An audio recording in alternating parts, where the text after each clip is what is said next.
Oi, tudo bem? Vamos falar um pouquinho mais do resumo. Olha só, você já ouviu a expressão juízo de valor? Sabe o que é?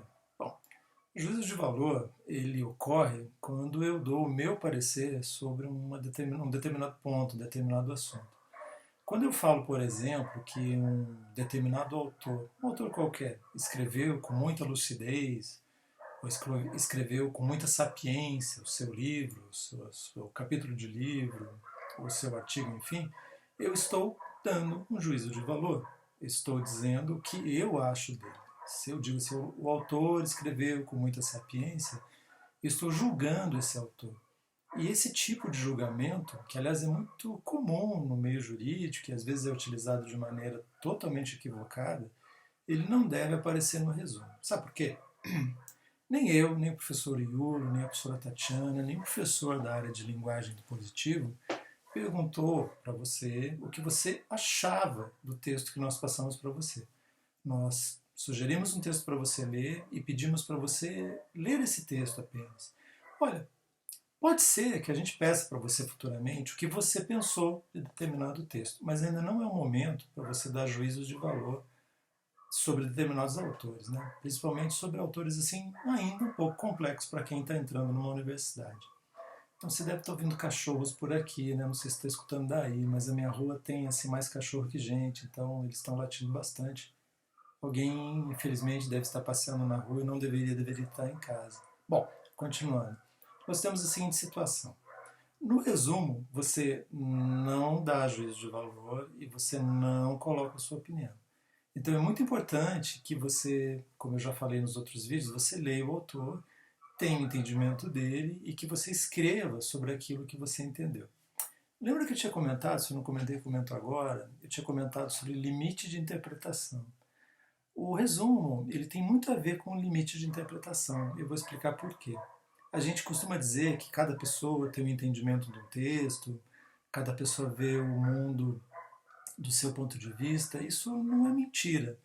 Mas eu não posso inventar coisas que um autor disse. Então, se eu leio determinado autor, eu não posso colocar na voz dele coisas que ele não falou, coisas que ele nunca disse.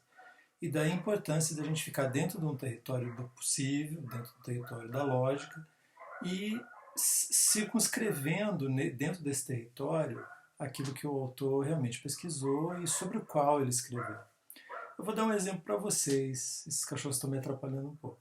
Eu vou dar um exemplo para vocês, que é o seguinte. Eu vou resumir para vocês um livro do Michel Foucault, que é uma das obras mais importantes do Michel Foucault, embora ele seja um livro pequenininho. Chama-se A Ordem do Discurso.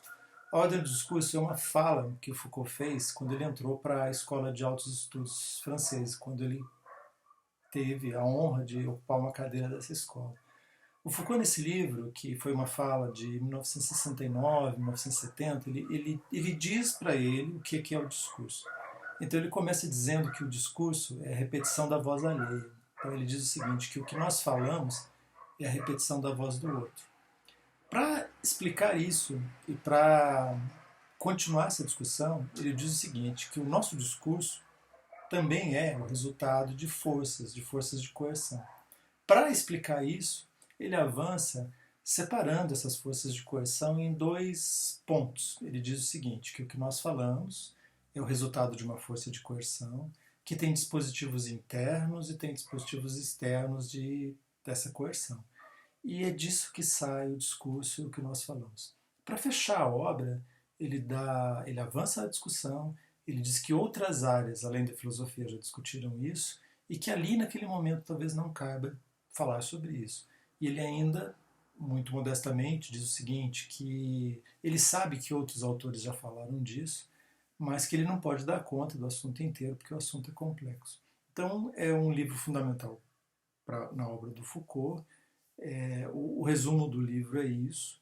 E se você for ler o livro, você vai encontrar essa estrutura. Se eu não entendo essa estrutura que Foucault utilizou, primeiro fazer uma pequena definição, explicar um pouquinho o que é força de coerção e separar essas forças em dois grandes grupos, eu não vou entender, não vou ter entendimento dessa obra dele.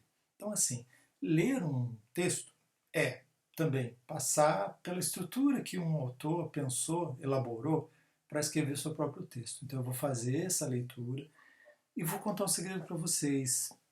Ler é difícil e alguns autores são muito difíceis de ler. Foucault, por exemplo. Alguns autores são difíceis até mesmo para os professores, e professores que têm muita experiência de leitura.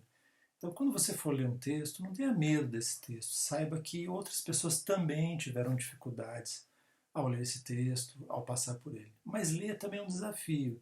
E a leitura ela é muito bonita, porque ela é um crescendo. Quanto mais você lê, mais você tem o entendimento das coisas, mais você não fará juízo de valor.